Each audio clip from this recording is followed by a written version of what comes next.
This clip is brought to you by VegasWinners.com. Get expert sports betting advice from some of the best handicappers in the world. Head on over to VegasWinners.com and win yourself some money. So what were your favorite things or favorite memories of working with Mid-South? I think some of the friendships that I made there, from Duggan, DiBiase, Cornette, Jim Ross. If it wasn't for Jim Ross sticking up for me and Jim Ross suggesting me to do promos and different things, who knows where I'd be today.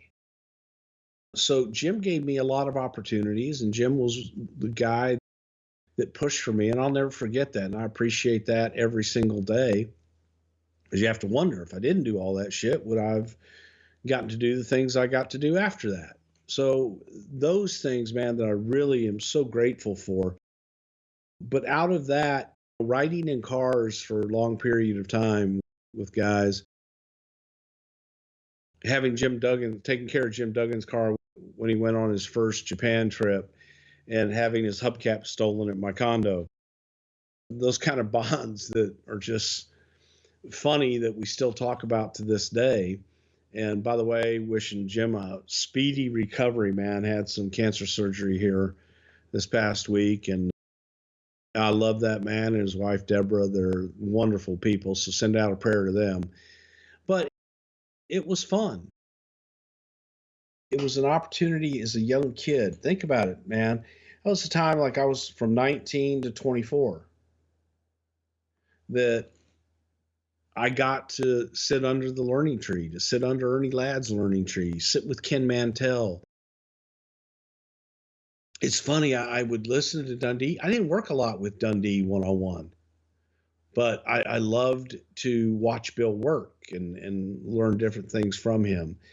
And so the learning, that was my college education in so many ways.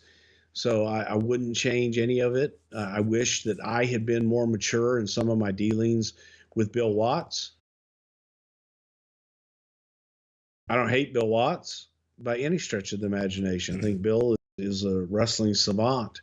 I just think that we are different people, and it is what it is. When you said you wish you had been more mature, can you give us an example of where something you wish you had to do over again?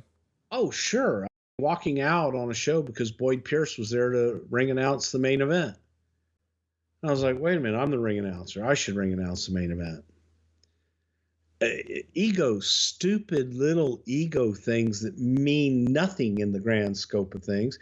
And it was Boyd Pierce. It was the guy that gave me the microphone for the first time as a kid.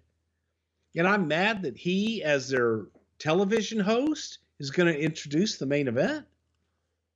Who cares? I walked out because of that. Stupid. What are your, is that your least favorite memory, or are there others that, we talked about your favorite memories. Are there least favorite memories? I would probably say that. I'd probably say when I really started doing more from a national standpoint on the Mid-South shows, that in Houston, when Paul and Pete got, I'll say jealous, that we were shooting angles in Houston with me, and they felt that those angles should be shot with either Peter or Paul. So we would have to shoot double angles. We'd have to shoot them with Peter and Paul in Houston. Then they would shoot them with me in Tulsa or Dallas for the national show. So the angle would air in Houston as if it happened with Paul and Pete doing it, and it would air everywhere else with me doing it.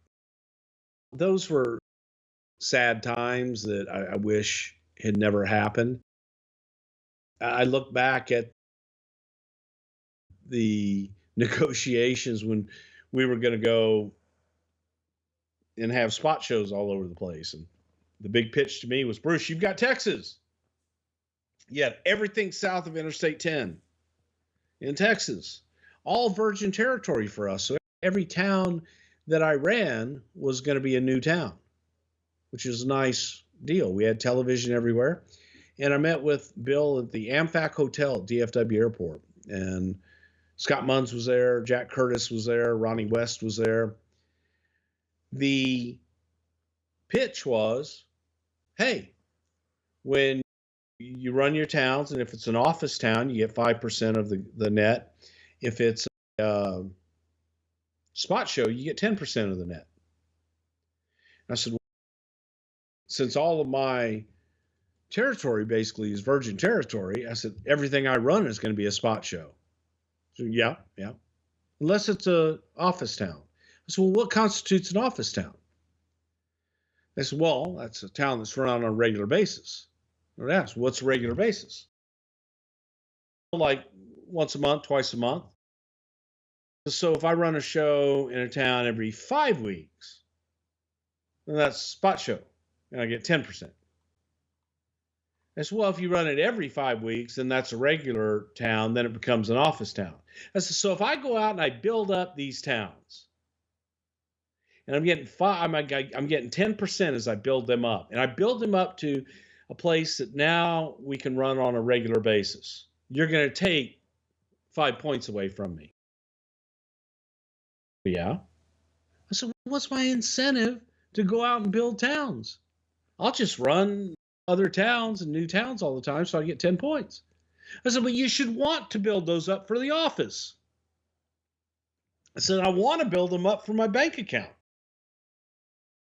And and Bill, oh my God, he got so red in the face because he couldn't see that I didn't understand that I should be wanting to work harder to give him more money and take more money away from me.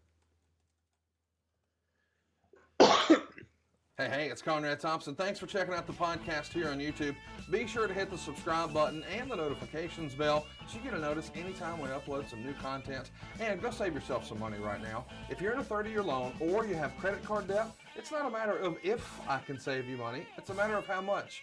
Find out right now for free at SaveWithConrad.com.